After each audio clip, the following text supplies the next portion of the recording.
What's up, NFL fans? I'm Emery Hunt, the czar of the playbook, and don't forget to check out and purchase your copy of our latest football game plan book, Stiff Arming Football Myths. We have these available in both PDF and paperback form.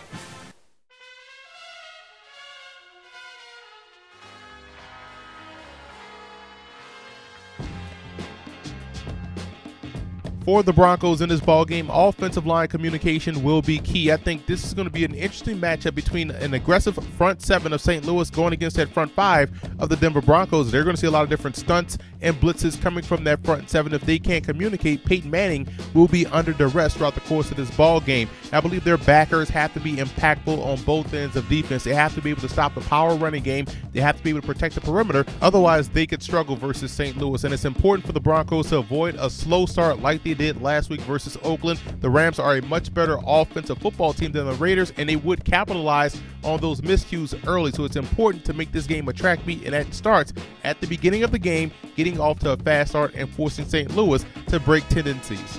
And for the Rams in this ball game, tight end play will be crucial, both in the running game as far as getting the edge is concerned, and also in the passing game. We know Jared Cook can get the job done, and I like the matchups that the Rams have at tight end versus those Broncos safeties and linebackers. So I believe the tight end play will be key in this matchup for St. Louis, and they have to be able to make those in-game adjustments. I'm mostly speaking of the offensive side of the football. They do a great job with their first 15 plays. The first quarter, they're able to move the football up and down the field, but they have to be able to adjust a lot better if they want to compete with the Broncos. And you can't be afraid to get aggressive on the corners. I know the Rams are weakened in the secondary because of injury, but again, Peyton Manning is not a mobile quarterback, so you don't have to worry about him getting outside of the pocket. Get aggressive on the corners. Trust your guys to make a play individually. Win those one-on-one battles. It gives you a much better chance to come away with a turnover and thus getting the ball back to your offense.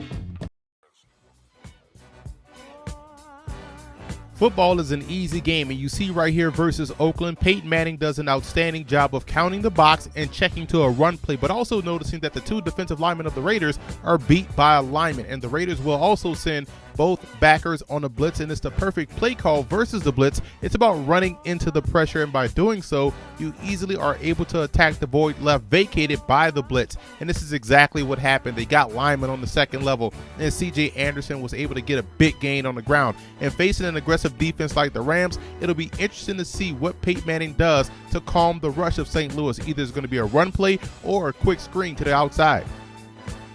I'm a big fan of maximizing personnel, and the Rams did a great job of this versus Arizona, getting Tavon Austin the ball on a jet sweep with an outside zone action behind it. It put the alley defender and the end man on the line of scrimmage in a bind. And as you see from the end zone cam, simple outside zone rules. The offensive line blocks down, tight end fakes the down block and tries to block the alley guy, which is Tyrann Mathieu, springing Austin for a big gain on the ground. Now, this is a type of personnel maximization that has to happen this week versus Denver in order to create multiple offensive opportunities for the St. Louis Rams.